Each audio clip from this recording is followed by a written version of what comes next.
What is going on, everybody? Welcome in to the Monday edition of the Dream Stream here at FTNDaily.com. My name is Zach Graham, a.k.a. Kawaisenberg DFS, coming to you on this Monday with my good buddy, Uncle Rico, my co-host on the FTN NBA podcast, and back in his Bills attire. It's good to see things. Everything's right in the world. We got the Bills hat, the Bills shirt. It's Adam Pfeifer. Adam, how you doing? Good, buddy. Wild slate here on Monday.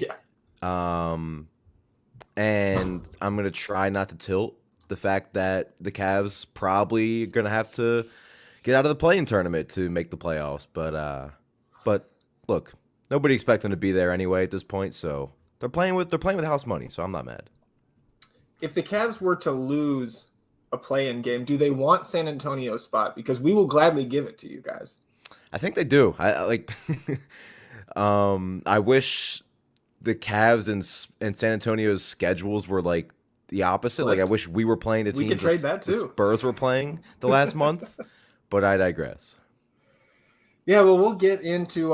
It's at this point of the season, right? Like maybe we could have, or we did get into that a little bit last week, but now that we're under the 3 weeks to go banner, so to speak, it's going to be a daily occurrence that we're paying attention to which teams are actually caring and their desires to win or lose, or the indifference of some teams. So we'll go through that. Adam, we've got 9 games tonight, and as Kyle and Javi went on before us, went game by game and explained all the craziness that is coming straight at us on this slate tonight.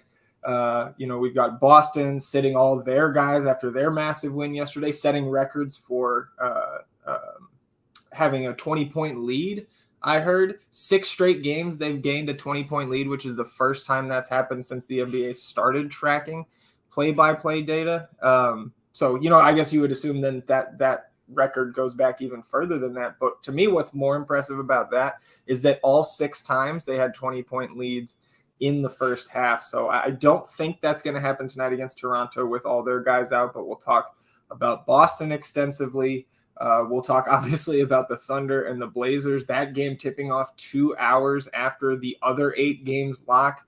And as I think Underdog NBA's Twitter account just tweeted out, pointing out that I think there are like 17 active players total in that game. So obviously we'll discuss those value plays at length. We're still waiting on news from multiple teams, including Houston. The Texas Tankathon is on tonight. I think Houston has a pretty massive leg up there in this one, even though they're at home.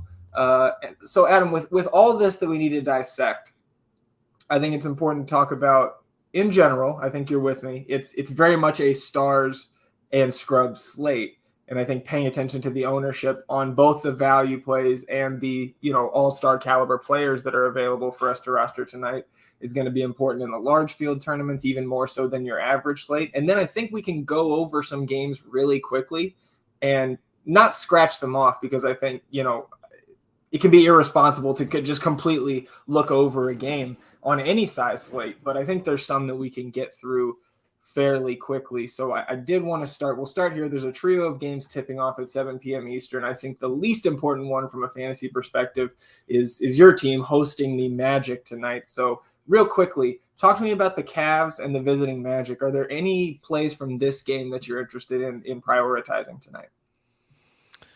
Not really. I mean, you can easily get to Garland on the slate, even though his price is, I believe this is the highest his price has been all year at 10-3, but he's playing, these games are so important for Cleveland. We just saw him play 44 minutes last game, and we saw the report before the Toronto game, I think, when we were on stream, that Cleveland was going to play their starters even more minutes, and that's pretty much happened the last couple games. So good matchup, but not a priority. The only player that really stands out is, and again, it's tough to have anybody from either team as a priority, but Karis LeVert starting again. His minutes limit is gone. He's 5,600, and pretty much one of he or Garland are on the floor at all times for this team.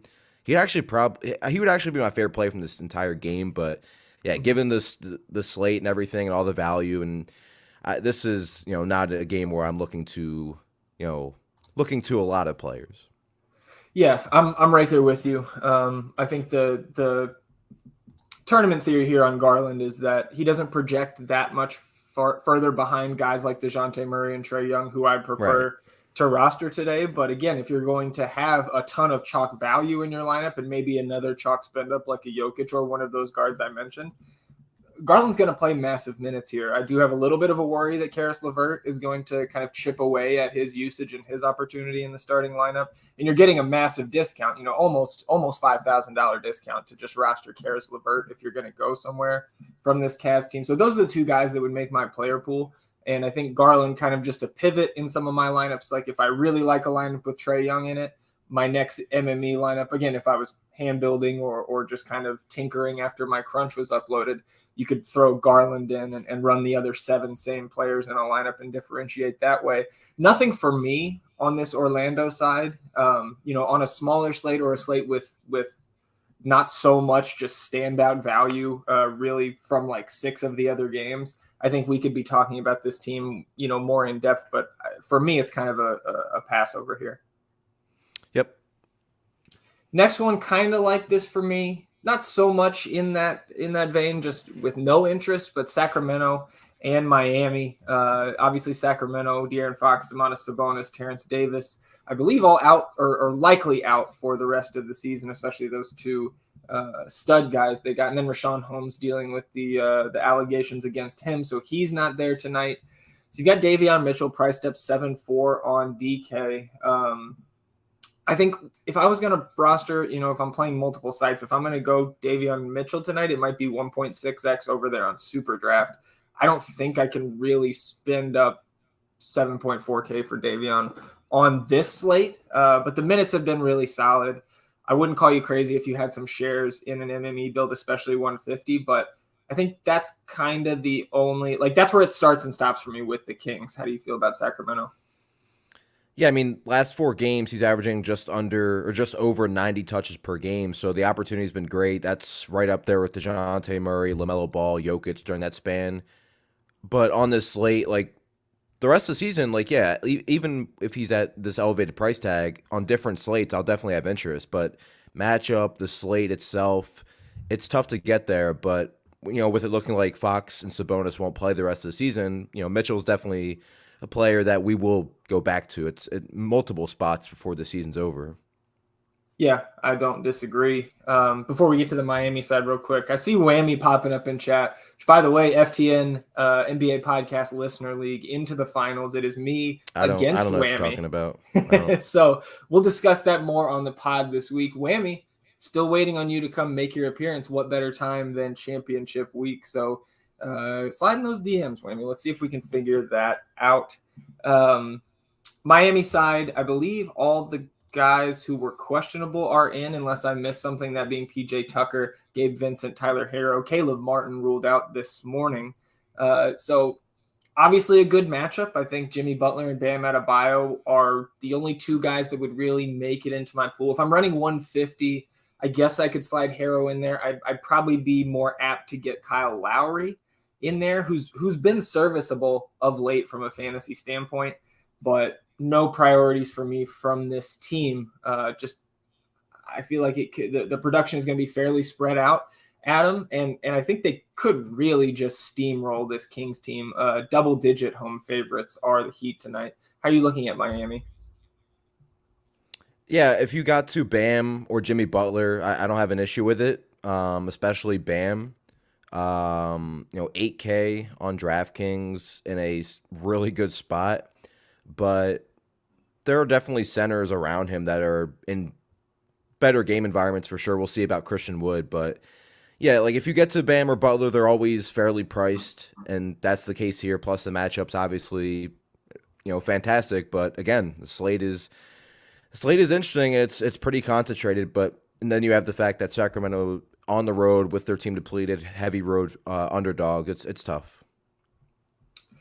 Yeah, right there with you. Couple pieces of news coming in. Cavs, no surprises here. Garland, Okoro, LeVert, Markkanen, Mobley. Apparently, Nick Nurse said that there's a possibility that Gary Trent Jr. status, who was already ruled in, possibility that could change before game time. So we'll keep an eye on Nick Nurse and his shenanigans. Bogdan Bogdanovic is available for the Hawks tonight. We'll come back to that game. And then the Celtics, obviously, we'll talk about them at length. Smart, White, Nesmith, Grant Williams, and Daniel Tice.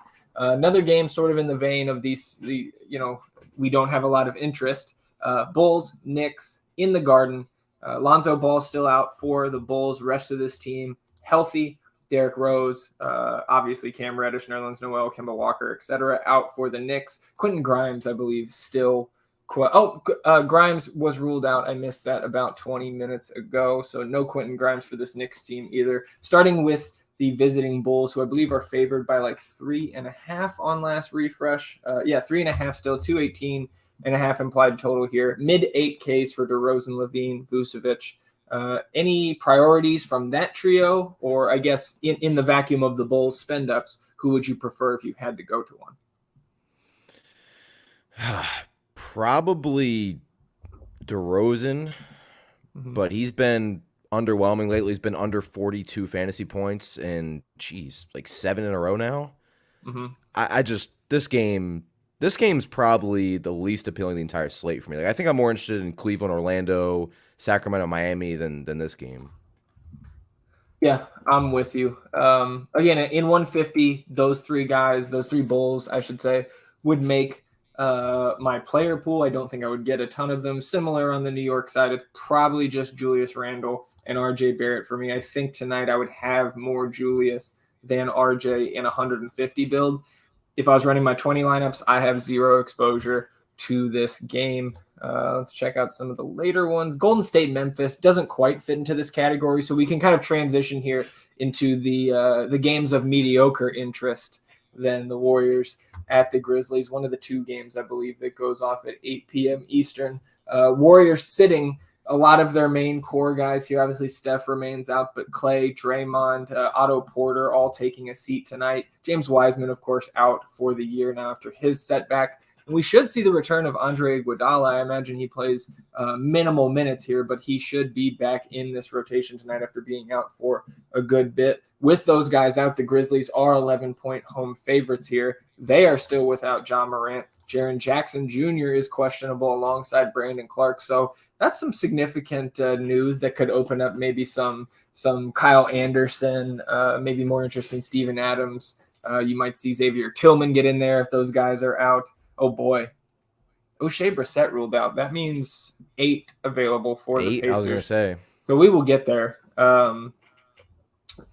Looking at this team, you've got Jordan Poole, obviously been chucking a ton of shots, has not shot well the last 2 games, 16 of 47, I believe, from the field, 5 of 23 from 3 after 1 of 10 yesterday against Washington. Did hit the over on his points prop for Joe Metz. So I know Conrad celebrating that last night. Oh, it's kind of a garbage time hit there, which was nice. So he's 8-1 though, Adam, and you've got Andrew Wiggins still in there at 6-8. Can you get to either of those guys kind of leading the charge here for the undermanned Warriors? I mean, I think you can. Like I mentioned that those touches per game for Davion Mitchell earlier over the last 4 games. Jordan Poole's number 1. He's like pushing 100 touches per game. So, and obviously Curry's been out. I think Clay might have missed one of those games, but obviously Clay, Draymond, they aren't going to play tonight. So if you get to Jordan Poole, it may seem expensive, but given how well he's played all year and the opportunity he has now, I don't mind getting to him or Andrew Wiggins from Golden State. And then Memphis, I mean, still no Ja Morant, waiting on Jaren Jackson Jr. status. Brandon Clark's questionable. Like, Kyle Anderson gets a bump, and he's not a high usage player, but it goes up by about 3% with Triple J and Ja off the floor. Plus, he's over a 23% rebounding rate in the split and over a fantasy point per minute. So if Brandon Clark's out on top of that, Kyle Anderson would stand out. He's finally priced up a little bit, but Tyus Jones has been so good anytime he starts this year. He's like 13 points, 7 assists per game. He's had double-digit assists in 2 of his last 3. And then obviously the usage would flow through Dylan Brooks and Desmond Bain. Desmond Bain, though, 8K for Desmond Bain. That's probably where I'm just not interested, just because like he's going to take probably 15 to 20 shots, but his peripherals still aren't great. So, anytime a player with very few, I don't want to say very few, but not massive peripheral upside is pushing that price tag. And on a slate like this, I probably would just go elsewhere on this team. But Desmond Bain obviously is going to shoot the ball a ton. But yeah, we got to see if Triple J and Brandon Clark are out. Well, speaking of people who are out, here come the Rockets pushing the tank into the highest gear possible. Christian Wood, Eric Gordon, Of Dennis course, Schroeder, Christian Wood was in all first look, loved him, and he's out. So all ruled out, man. And I'm getting crushed. I guess I still have Jalen Green, but thinking about that underdog team that I still have going, Kyle Kuzma continuing to be out, etc., just crushing me at this point. Desmond Bain, I think I'm with you. Like, I think 8K or 7.9 to be exact on DraftKings. That's where I kind of draw the line. Like, we've seen the upside, 47 and 3/4 DK points in 2 of his last 4 games, but shot 12 of 15 in one of those games and 8 of 13 in the other. Is he capable of shooting very efficiently? Absolutely. 46% from the field on the year, 42.5 from 3 and 90 from the free throw line. But I don't think I can prioritize him even with Ja out. Maybe revisit that if Triple J is out, like you said. But I think it's kind of Tyus Jones as a fairly low upside play at this point. Like, he's kind of priced correctly. So I think I would lean more towards Tyus Jones, like in a cash lineup. But I guess I should say this. I wouldn't get there probably at all tonight just because you have so many other values from multiple teams. So outside of Jonathan Kuminga on the Warriors side, who we didn't talk about a ton, I don't have much interest in this game. I have a lot of interest in the Cum Bucket, one of the best nicknames in basketball, and he's been really good this season when he gets elevated minutes from a fantasy points per minute standpoint. How do you feel about the Cum Bucket? Sorry if I missed your take on that already. yeah, I think like Wiggins, Poole, and Kuminga are all fine. Still not like it's just hard to kind of run to them on this slate. But they should do a lot of the heavy lifting, especially Jordan Poole. Yeah, I think for me with Kuminga, like, he doesn't project out of this world, but at 4.4, obviously not a ton of positional versatility with his power forward only eligibility, but he should get into the upper 20s, maybe crack that 30 DraftKings point mark tonight at 4.4. You're going to be plenty happy with that. Can't quite give him the 10 just because we haven't really seen that massive, slate breaking upside. And if we weren't having fun already, DeAndre Hunter ruled out for the Hawks. So we can go ahead and flip back kind of chronologically to the beginning of this slate here and go to that Atlanta Indiana game. Now the Pacers, obviously big underdogs at home here, regardless really of who suits up for Atlanta. As long as Trae Young is out there, they're going to be favored in this one. 8 guys available on the Pacers, that being Tyrese Halliburton, Buddy Hield, Jalen Smith, Goga Bitadze, Justin Anderson, my boy Lance Stevenson, Terry Taylor, and Kiefer Sykes. Hawkside, Bogdan Bogdanovic is in. Danilo Gallinari, I believe he is out, correct? Yes, he's out, and now DeAndre Hunter is out. So I guess now, let's start with Trae, but we'll get into the Onyeka Okongwu's, maybe some gorgeous dong discussion as well. How do you feel about Trae as a spend up? He's 10-8 in a great matchup. Yeah, I mean, we've seen the massive games he's had really since John Collins has been out of the lineup. There's been a lot more Trae's always going to be a candidate to have anywhere between 8 and 15 assists, but lately we've seen a lot of 30 plus, even 40 plus real point games. We know the usage with John Collins is 35%. So we'll talk about some other players. I slightly prefer DeJounte Murray. I don't know if you know who that is. He plays for San Antonio. I slightly prefer him, but it's very close between him and Trae. Just massive usage. The matchup is obviously incredible. So yeah, it's close, but I lean Murray still. Yeah, I'll shock the world here and say I prefer DeJounte Murray to Trae Young, but I don't hate it if you were to pair those two guys. Obviously, then you're going to likely, I believe, sacrifice the opportunity to roster Nikola Jokic, who we'll get to next, but plenty of other center plays, both kind of in the mid-range and certainly in the value tier, so you can absolutely build like that. With Hunter out, who was likely to start at the 4 here, and obviously play just plenty at the 3 and the 4 throughout this game. Are we looking at Onyeka Okongwu? I think we could see him get a little bit of time at the 4, but more opportunity here for Bogdan Bogdanovic, certainly Kevin Huerter. All those guys have been priced up over the last couple of weeks. So the rest of the Hawks, does anybody stand out, or is it just kind of if you were building an MME build, would you have a little bit of exposure to multiple, mid-range or value hawks here? I think you can go to Okongwu because we've seen him still play 20 to 25 minutes at times anyway. This game could easily blow out and he just plays center minutes, in the fourth quarter anyway. Plus, if he gets any time at the 4 or whatever, which I still don't think he gets a ton, but and maybe he's like a pivot if you're not incredibly high on Daniel Tice, right? And Sure. that same kind of price range. I think it's the exact same price range actually at 3,700. So maybe in that regard, I still prefer Tice, but it does make him more interesting. If I'm choosing somebody else from this team, it would probably still be Bogdanovic, even at 6'5". Like, I'd rather play Bogdanovic at 6'5" over Herter at 5'7", I think. But because they're both priced up, not even with Gallo and Hunter out, not priorities on the slate by any means. Yeah, I'm with you there. How about the Pacers side? Obviously, Tyrese Halliburton priced up over 9K. I don't think I can get there today. Same kind of story for me with Buddy Hield. But with 8 guys available, obviously the minutes can't be too low for those 2 guys. So I wouldn't call you crazy if you had some exposure in an MME build, but certainly no single entry options up top for me on this Pacers team. But now you're going to see another 30-plus minutes out of Justin Anderson, who's 4'7". Lane Stevenson's going to pick up some more time.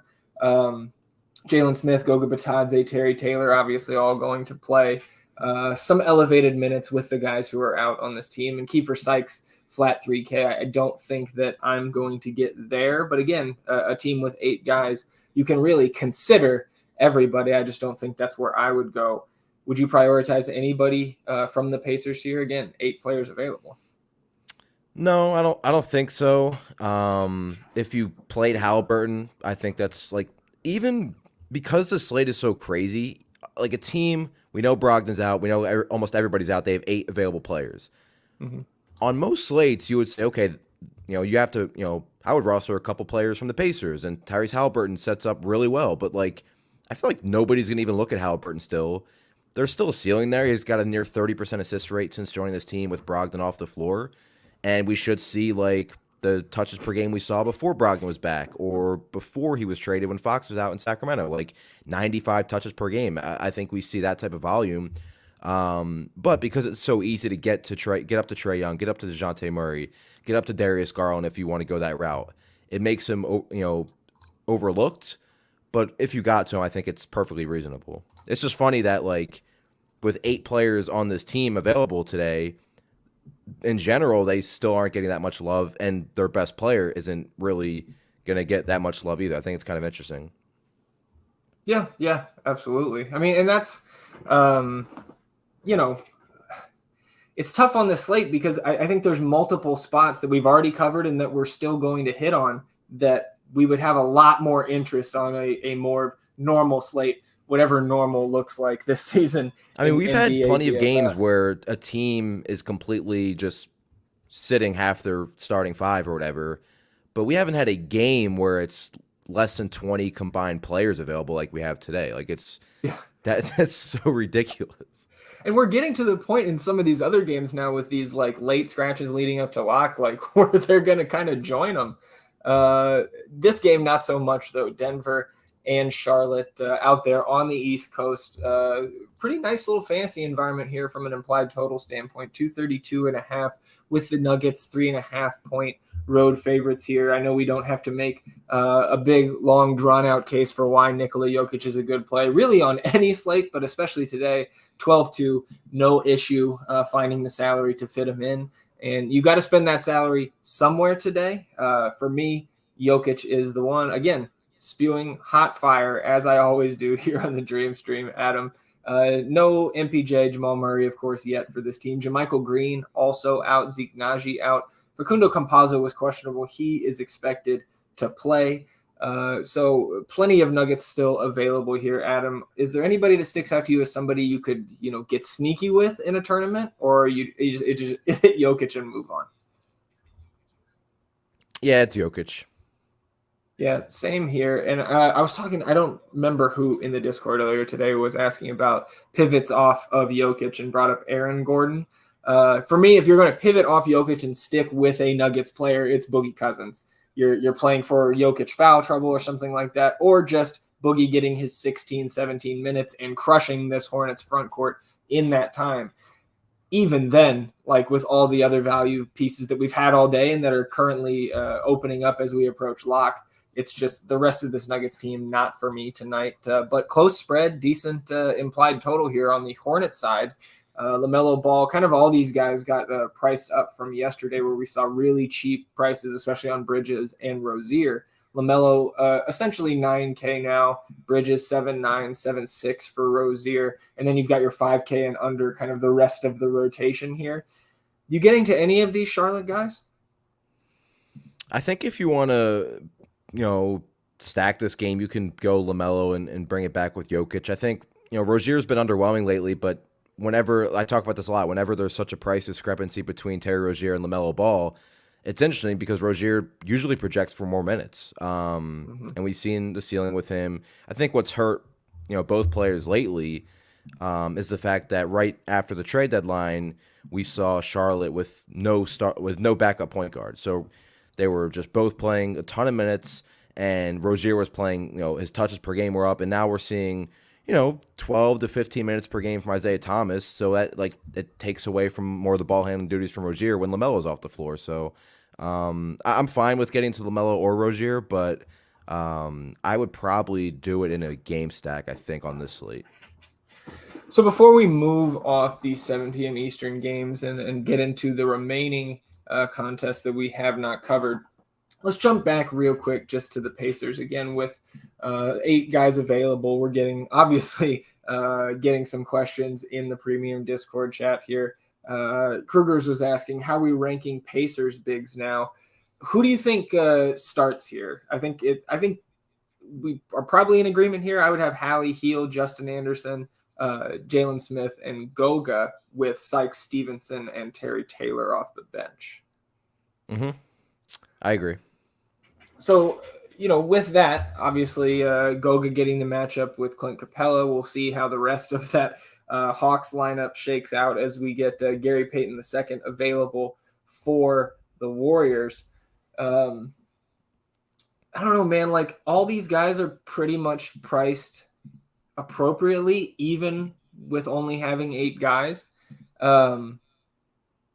How would you prioritize them? Because I'm fond of Terry Taylor and his fantasy point per minute production, but he's up over 4K as well now. And again, we're comparing not just these guys, like we're comparing these guys against the other value on the slate. So I guess if you had to go to a Pacer not named Halliburton or Hughes, who would it be? I really want to say Lance, but I'm probably going to lean just the guaranteed minutes from Justin Anderson. Okay, yeah, that makes sense. And it feels gross, man, at 4.7 to even be his considering peripherals Justin have been Anderson, more but than good enough, and he's actually had 30-plus fantasy points in 3 of the last 4. So yeah, and I don't think that really stops tonight with only 8 guys available, and one of them being Kiefer Sykes with Halliburton healthy. I think for me, I'm going to give the edge to Terry Taylor. Could certainly see Goga pick up some fouls here early and Terry Taylor come in. And we know with his activity at 4.2 and power forward eligible, he would be my favorite guy to go to there. So we'll get the rankings updated here in a minute. I'm sure projection updates coming momentarily as well. Whammy asking, Maladin, Dunn, or both? For me, in one lineup, I would probably have both, and we'll get to those guys here in a bit. But Adam, for you, Maladin, Dunn, or both? Yeah, it really might just be both. Yeah, and then Steelers fan 2v2, Derek White, Keon Johnson, or CJ Ellaby and Jonathan Kuminga? Think I would lean the first side. Yeah, I think I lean slightly to the second, but both of those obviously very strong. 2 Blazers, a Celtic, and a Warrior in there, that Warrior being Kuminga, who will start alongside Jordan Poole, Gary Payton II, Andrew Wiggins, and Kevon Looney. Alex Len is out on Monday. Facundo Campazzo confirmed in. So with Alex Len out, obviously a shorthanded Kings front court, but Neemias Queta is available for that team. So It doesn't change a ton for me in terms of like Damian Jones. I think you just kind of give Alex Len's minutes to Keita. And certainly Alvin Gentry could decide to give Chimezie Metu some minutes at the 5 here. So maybe something we can revisit, but it doesn't change a lot for me. None of those Kings guys, Metu, Keita, Jones, Harrison Barnes, I guess you could include in front court guys there, Trey Lyles. None of those guys are going to get a boost for me right off the top to put them into play with any sort of priority. Well, let's head to another game that we haven't covered here. Let's do Boston and Toronto, one of the 3 games tipping off at 7:30. We talked at the top of the show that they're sitting most of their guys, that being the Jays, Tatum and Brown. Time Lord out with the torn meniscus. Hopefully he is back by the end of the first round. Al Horford also still out for a personal issue. So you're going to have Marcus Smart, Derek White, Grant Williams, Aaron Nesmith, Daniel Tice, Peyton Pritchard, all these guys in our lives today. Peyton Pritchard is my favorite. Love him as a value when he's gotten upper 20s in minutes this season. From a fantasy standpoint, he's been fantastic. I expect to see near 30 DK points for 3.9K. That's great. But I think, don't overlook a guy like Marcus Smart just because he's the most expensive guy here. If he's projecting for low ownership, and let me refresh to make sure we have the most up-to-date information here on Boston. Marcus Smart projecting for 23% ownership. So not too low, but nothing crazy. Derek White projecting for almost 34% ownership. Those 2 guards starting in the backcourt today, do you prefer Smart or Derek White? Because I think that is a decision point that some players are having to deal with. Probably Smart, but it's not by much. Yeah, I think if I had to choose one and I couldn't use the $700 somewhere else, I'm fine getting to Marcus Smart. I do think we could see some sort of funky defense here from Nick Nurse. We'll see, man. This game as a whole is going to be wild. Again, Peyton Pritchard, my favorite there. How do you feel about Daniel Tice? We talked about him earlier. Same price as Onyeka Okongwu, 3.7, center only. Going to get the start here. Obviously not as exciting of a fantasy asset as somebody like Robert Williams, but the price and the projected minutes obviously looking pretty good in whatever projection model you look at around the industry. How do you feel about Daniel Tice and kind of locking up a center spot with him at 3.7? Yeah, I like him quite a bit.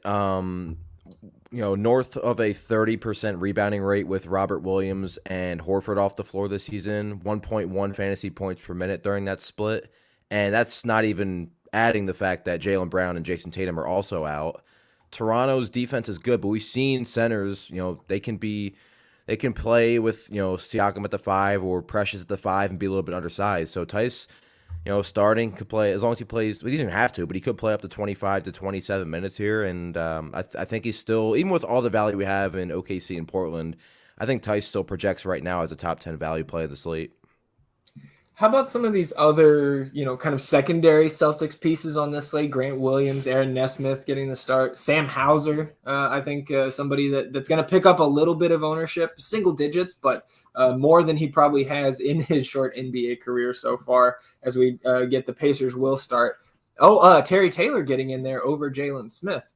So I think, Terry Taylor probably going to pick up a little bit more ownership than we would have wanted to go there with a lot of volume in an MME build. But I think still a very fine play. The Hawks will counter with Trae Young, DeLon Wright, Kevin Huerter, TLC, that being Timothé Luwawu-Cabarrot, and Clint Capella. But back to Boston here just to finish up this side of the game. Nesmith, Hauser, Grant Williams, any interest in those guys? A little bit. I think I'd actually prefer the cheaper Boston Celtics over Grant Williams, who's again, he's 4.4, but I'd rather get to some Terry Taylor, who we talked about, or Justin Anderson. I'd rather play at that price range at small forward, power forward. I'd rather play the Indiana values. And Grant Williams, he's still just for this team. He's been, a good role player, but I don't even think with Tatum and Brown out, his role changes much. I think he's still he's obviously starting and playing more minutes, but I think he's still a spot up shooter on this team. So I'd rather go elsewhere to look for some more peripheral upside. Yes, he can get some rebounds now with the entire front court out. He's still a fine play, but I think I would prefer the other options slightly more. Yeah, I do not disagree with you there. Just updating the ranks again. A lot going on this slate. So if there is something in the ranks that any of our premium subscribers see that has been missed, a player that is in the rankings that is out, etc., maybe a head scratcher of a ranking, go ahead and throw that into the Discord. There, Krugers was asking, any chance to be updating the ranks again? Yes, sir. Always do on the stream. That can be sometimes why I'm so absent-minded when listening to my good buddy Adam here. Let's go ahead and flip to Spurs. And my apologies, I'm talking to Krugers in the chat, and I almost skip over the Canadian team on the slate tonight. Pascal Siakam, Fred VanVleet up top, as always with this team. Gary Trent Jr. again available to play, as he was listed on the injury report in the last hour. And then Coach Nick Nurse saying that he is still a game time decision as we get Andre Iguodala limited to around 15 to 17 minutes Monday. I feel like that's the limit he's been on all season, so not much of an update there from Coach Kerr. OG Anunoby did get a little bit of a price boost, but still 5'9". Assuming that Gary Trent, look, asking you shall receive. Gary Trent Jr. officially available to play. So we've got the five back together here. It takes Chris Boucher pretty much out of play for me alongside Precious Achiuwa. No Armani Brooks talk for me today. No Thad Young talk for me today. So looking at this starting five, anybody you want to prioritize from the Raptors against the shorthanded Celtics? No, I've talked a lot since he's been kind of in and out of the lineup about like Fred VanVleet whenever he's like 76 to 7,900 8K. It's like, yeah, he's too cheap. He's going to have a good game. But at the same, on the opposite end, it's like he's 8,800 and he really hasn't had a monster game in a while. So I don't think he should be 8,800. Last game obviously doesn't, he didn't return to the game, whatever. That obviously has nothing to do with it. It's just the fact that the game environment, I think Boston, like, they're obviously not going to be nearly as good defensively, but the game should still be slow. Both teams are, I think, 25th and 26th in pace last time I looked. So with Toronto finally at full strength, for the most part, just nobody stands out from Toronto on this slate for me. And I hope they somehow lose this game, but they will not. They will win by a lot. Yeah, I think I would certainly have some interest in Siakam. Maybe a little Fred VanVleet in an MME build. Again, trying to get different with my spend-up combinations when I'm running 20 to 150 lineups here. But in any sort of single entry or cashy context, no Raptors for me either. My Spurs, again, going to Houston, the Texas Tankathon, which I believe Houston going to win handily tonight. And, of course, on the season. That doesn't stop me from loving my guy DeJounte Murray tonight. Having projected mid to upper 50s, depending on where you decide mid goes to high. But, I mean, this guy, obviously, I think still second in triple-doubles this year. We love that on DraftKings where we get the bonus. Coming off one of his worst shooting games in a while, 4 for 19 against the Pelicans the other night, but did play 40 minutes. I don't think we quite get that type of minutes upside here tonight from DeJounte, but he hasn't needed it against Houston this year. Adam, 32 minutes per game in their 3 meetings already, averaging a touch over 58 DraftKings points in those 3. I just love him for the raw points tonight, and I think he's got upside for 70-plus DK points if everything comes together for him. How do you feel about him, and are there any other Spurs that maybe draw your eye tonight?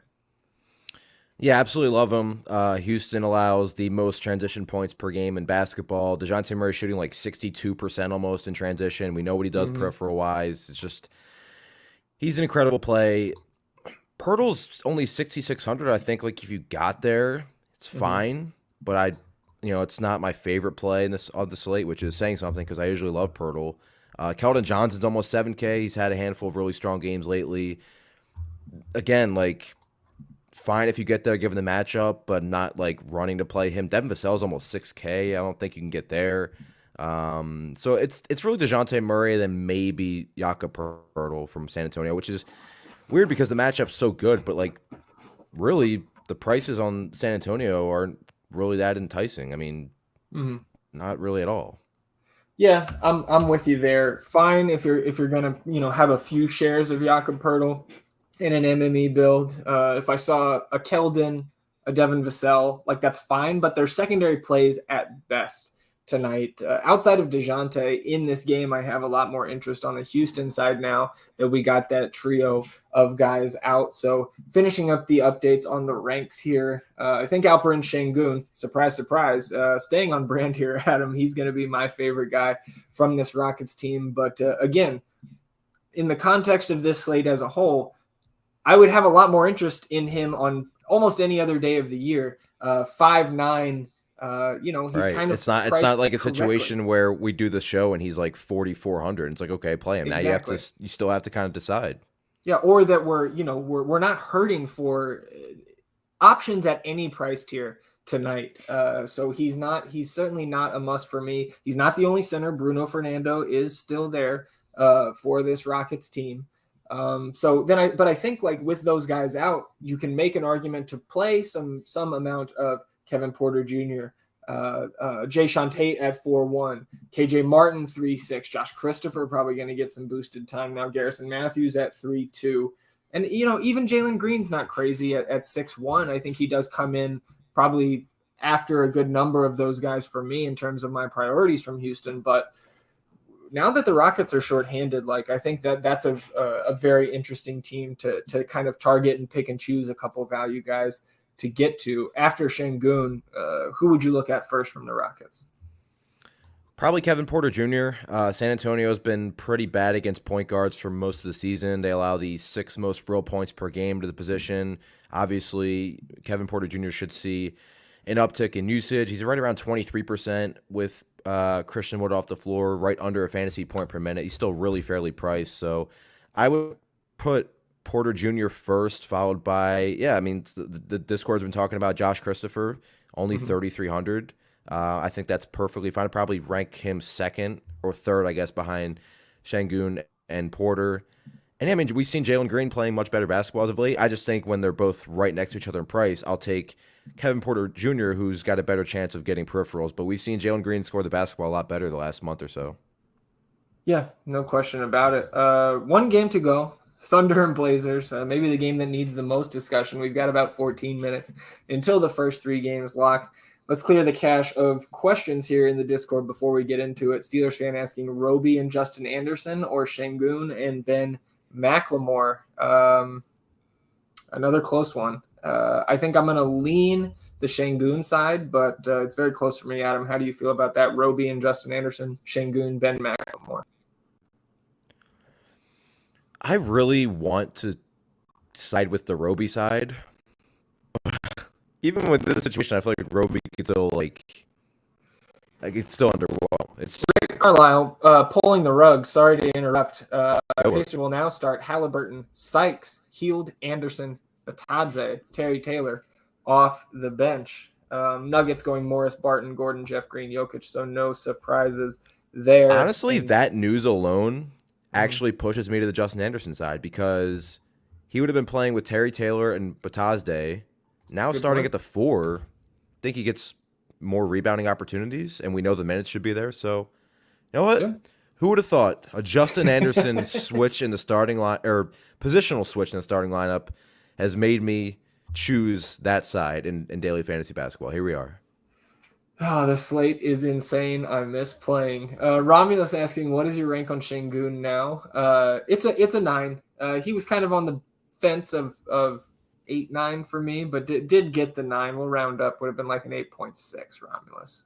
So the ranks are updated again. If you see anything there that is a head scratcher, eyebrow raiser, definitely ping me in the chat. Josh asking, in one entry, would you rather fade DeJounte or Jokic? It's DeJounte for me. Would you rather fade? Was the question, right? Yeah. Yeah, I think it's DeJounte, but I don't think it's by a lot. Jokic against the Hornets, I can't get away from that. Of course. I'll take my 60 and move on. Dan asking LeVert and Şengün or Kevin Huerter and Poku. They're tugging at my heartstrings with the Poku question, but I'll side with the first one. I agree. Şengün at 1.75x over Jokic at 1x on Super Draft. That's very close right now. to be honest, G Coop, like I would look at what Kyle's got in his super draft projection and go with that. Certainly in any cashy context over there, there's a lot of guys, especially at forward that are centers that have forward eligibility. Almost I think all of those Pacers guys, Daniel Tice forward eligible 2X over there. So I think I slightly lean more to Jokic, and again, just taking my 60 and moving on. But Şengün at that multiplier, certainly a strong play, and I would defer the raw points projection to Kyle. Romulus asking DeJounte and Terry Taylor or Trae Young, Justin Anderson. Now with Terry Taylor off the bench, I'll slightly side with the Trae side, even though I do like DeJounte over him. How about you? Yeah, it's again, I still prefer DeJounte, but it's close enough between him and Trae Young to make that switch. Ricky, you can get out of here with that. At least the second part. We'll take the first part for sure. Everybody, we'll get back to that in a few minutes. Just want to go through the Thunder Blazers game, make sure we provide enough attention on this one. Obviously, we'll be discussing that throughout the night leading up to that game. I can't imagine that the showdown slate is going to be anything but a shit show. Quick question. Yeah. Who is the best NBA player that's playing in this game? Poku, I was going to say, I think it's Poku. Yeah, I think it's probably Trae Mann. Projecting him out past this year. I think Trae Mann, Poku, and then it's like Drew Eubanks. Yeah, maybe Chris Dunn. I'm not sure. Like, I think it would be a fun game to play tonight to list out all these players and take bets on an over/under on how many of them are in the NBA next year. Yeah. 223 implied total here. The Thunder actually 1.5 point road favorites. I think we can probably count on one hand the number of times the Thunder have been favored in a game this season. I wrote up first look today, and I thought it took me like 5 tries to realize, wait, no, like they actually were favorites. I had to make sure I didn't make a mistake. No SGA, no Giddey, no Dort, no Darius Bazley, no Kenrich Williams, Ty Jerome, Derek Favors, Mike Muscala, and KZ Okpala for the Thunder. Jeremiah Robinson-Earl off the injury report. We assume he's available to play tonight, but Adam, he hasn't played since January. It was pretty much an out of the blue thing, him coming off the injury report. I would say this. I would be surprised if he starts tonight, and I would not be surprised if he DNP'd tonight. They still have Roby there. They still have Olivier Sarr. They don't want to win. Yeah, and this team is not shy about running, having 8+ active bodies and only running 7 or 8 of them. Ball, Rozier, Bridges, Washington, Plumlee for the Hornets. No surprises there. My favorite play from this team, again, no hot takes here. Teo Maledon, mid 4Ks price tag. He's my favorite way to go on the Thunder, but Poku, Trae Mann, Isaiah Roby, as long as he starts, all 3 of those extremely strong plays for me. I think you can. Lindy Waters, Linsanity, Lindy 500, whatever you want to refer to Mr. Waters as, 3.6. He's an acceptable value alongside Aaron Wiggins. No Vit Krejci or Olivier Sarr interest for me, Adam. And you can go to Jeremiah Robinson-Earl, if he starts. Minimum 3K on DraftKings, power forward eligible. How are you looking at the Thunder? I don't have anything else to add. I mean, it's just yeah, they don't have any players. Yeah, on the other side, very similar. I think that's a good point with Robinson-Earl, though. Like, if he starts, I don't think you should be too afraid to go to him at 3K. Yeah, I'm with you there. Portland side, no Lillard, Nurkic, Hart, Simons, Watford, Winslow, Little, Bledsoe, Cody Zeller, Dennis Smith, Joe Ingles, Didi Louzada. The guys that are available, and it would have been easier just to read out the available guys: Drew Eubanks, Brandon Williams, CJ Ellaby, Chris Dunn, Ben McLemore, Keon Johnson, Elijah Hughes, and Keljin Blevins. No Greg Brown. He is also out for this team tonight. So a lot of discussion in the Discord about both of these teams. From the Portland side, we've had a lot of talk about Drew Eubanks. He's at 7-1. Even in Drew Eubanks' wildest dreams, he was not priced this high on DraftKings, maybe for a preseason slate or summer league. Brandon Williams at a very nice 6.9 price tag. Nice for the memes, not so nice for my lineups tonight. Could you get to either of those guys, or are they somebody are you just kind of deferring to the values? Yeah, definitely deferring to the values on this team, Yeah. which I think the top three for me would be Ellaby, Dunn, and probably Macklemore. Uh-huh. But you can get to Keon Johnson. You can get to Elijah Hughes. I mean, this game is just unbelievable. Like, how many, Yeah. like, the attendance for this game, like, the fans at this game, like, how many times is somebody have to explain, like, what the hell is going on? Like, Yeah, I mean, and it's like that for any casual NBA fan at this time of the year. If they have tickets to a game, you got to explain how the NBA works to them, and then maybe lose a potential fan. But maybe that discussion more for an FTN NBA podcast and not for 6 minutes before lock. So Chris Dunn, my favorite guy to go to from the Portland side. I don't expect him to start here, but he should get mid to upper 20s in minutes at 4-4.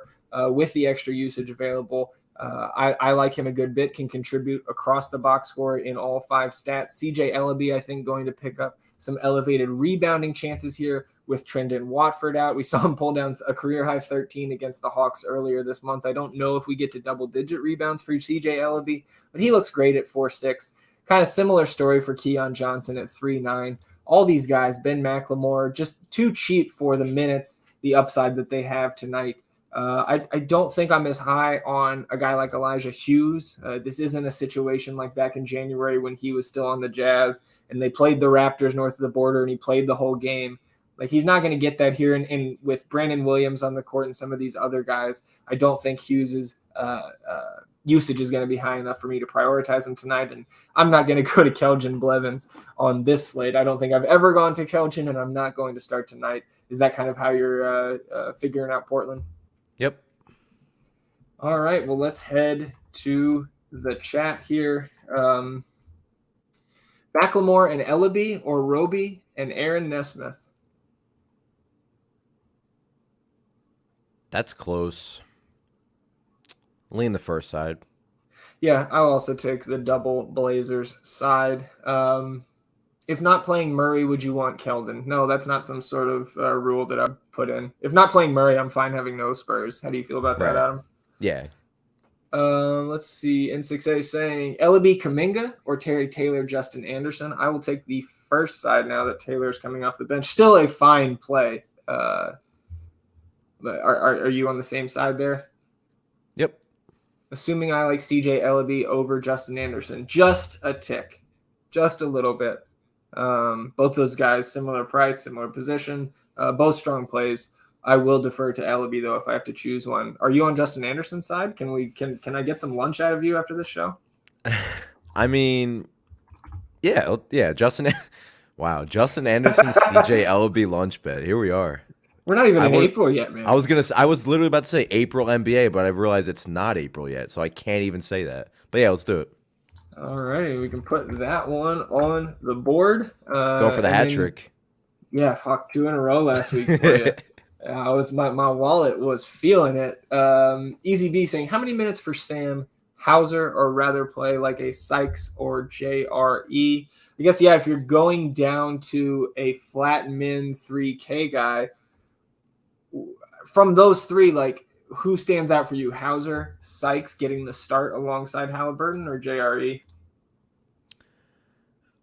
I don't know if Sykes will even have any usage. I mean, if you're going to go to a flat 3K guy, Nesmith is my favorite. Yeah. But then out of the three that you listed, Easy B, I'll take the starting Sykes at this point. I would not be surprised to see Tyrese Halliburton's minutes come to like a 28 to 30 at the end of the night, and Sykes getting even a if it's close, that's a good run. point. Bones or Ellaby at shooting guard? It's Ellaby for me. Yeah. Let's see. No, that's all the questions that I see. So we've got about 2 minutes and change here. Any last minute questions, go ahead and fire those into the chat. And if your lineups are set and you're waiting for lock, go ahead and hit that like button on this video. Over 60 of you watching, only 12 likes. Let's get that number up over 20. Takes 2 seconds. If you are still building lineups, I'll get out of your head. Hit the like button after lock. That's perfectly fine. Did we get this question already? Roby over Terry Taylor? Yeah. And I see that, and no, there's a price difference. I would slot Roby in right now over Terry Taylor and, then deal with it later. There's plenty of options. I would imagine you have more than one player from that last game. So you should be able to kind of shift things around if Roby does end up off the bench. Too risky to play Terry Taylor in single entry now. Not too risky for me. It's just some of the shine has come off. Again, they only have 8 players, so he's going to get his time, and he can absolutely get on top of that price tag. Is that kind of where you are, Adam? Mm-hmm. All right. Hughes over Norm? Who's Norm? It's a great question. Can we clarify that for me if you can? Not only Norm I know is Norm Powell. Maybe I'm missing something.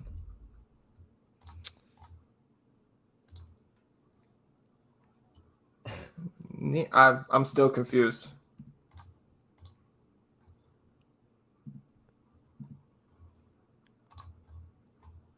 Yeah, Herm saying Naismith? yeah, it's a big Naismith. Naismith over Hughes for me. I mean, it's not confirmed that's who they were talking about, but that makes the most sense for sure. I'm with Herm on what he's saying in the Discord about Taylor. He still looks like a totally fine play, especially at the price with the power forward eligibility. That's interesting. We can put that up for a lunch bet, Herm. Terry Taylor over Kuminga. There you go. I'll take Kuminga there. Poku or Şengün from Josh. That was a good sigh. I'm going to Poku there, man. I think I would too. I mean, he's in a better matchup. Şengün's got to deal with Jakob Poeltl. I love Şengün. Şengün is fantastic, and he's going to be a very good NBA player. But, man, Poku I think he's super steady in this matchup in terms of his production, and he's got the upside. Obviously, Şengün has the upside with Christian Wood out too, but I think I'm going Poku there. It's a slight lean. It's not a windmill slam. We're at lock here. All right. Yeah, let's good deep breath to exhale after all that. Bulls will start Dosunmu, Caruso, Levine, DeRozan, and Vooch. No surprises there. Let's go ahead and pull up some ownership from this trio of games before we retire to the premium Discord. Again, if you haven't hit that like button, now that we're locked, go ahead and hit that like button. You can subscribe to the channel if you haven't. Hit that notification bell if you want to be notified when FTN goes live. Those baseball streams going to be firing up soon, and obviously all the other streams we have going on a daily basis here at the FTN Network. You can sign up for the premium package if you haven't yet. You can use the promo code FTNTV. It gets you 15% off any package, as you see on our screen here. $49.99 for the first month for the NBA premium package here. It's going to get you access to the optimizer with late swap capability, all our player and ownership projections, all the tools, the industry standards, some of the unique ones we have here at FTN. Gets you in that premium Discord chat where we're answering all the questions during these live streams, broadcast for free, but you got to be a premium member to get those questions answered. You get access to Fast Eddie Fear and Mine's ranks, all that every single day here. Promo code FTNTV. It's all one word, 15% off your first month. And if you stick with us past that first month, you get the same 15% discount applied to your subscription every month thereafter through the end of the NBA Finals. So not a bad deal. Come on over. When you join, get in the Discord. Tag Adam, tag myself. Let us know you're here because we would love to have you. Adam, 3 games locked. Who was the highest owned? We had Atlanta, Indiana, Denver, Charlotte. And what was the game that we didn't give a shit about? Orlando, Cleveland. My apologies to your team. I'm going to assume it's somebody from Indiana. Do we think Sykes got up there? I'm going to go Justin Anderson. Justin Anderson, number 4, and he is the highest owned pacer. Wow. Okay.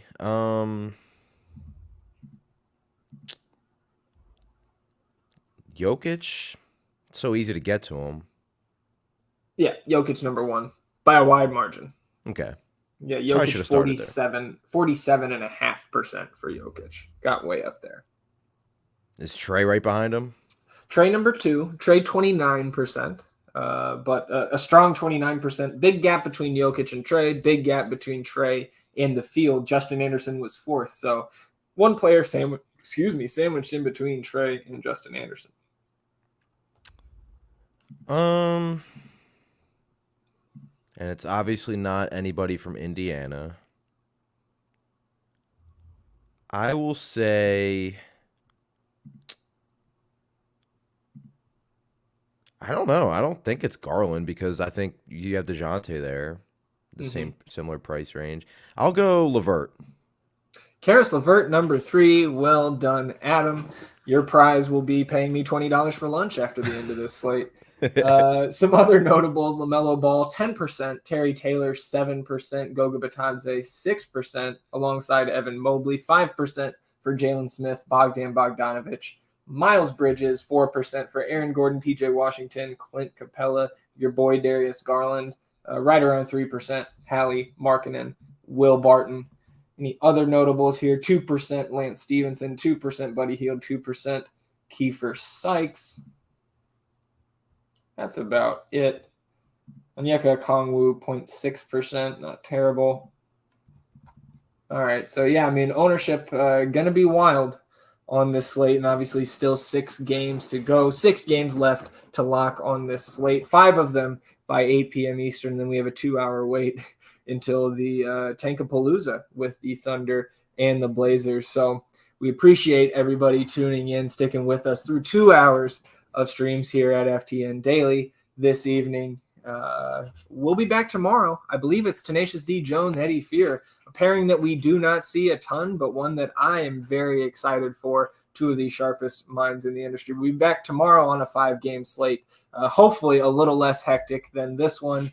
But we will see you all then. Adam, a pleasure as always. For Adam, I am Zach. Shout out producer Thomas, who is not behind the glass today, but he's out there somewhere, so we'll shout him out anyways. Good luck tonight, everybody, and as always, let's get these beans.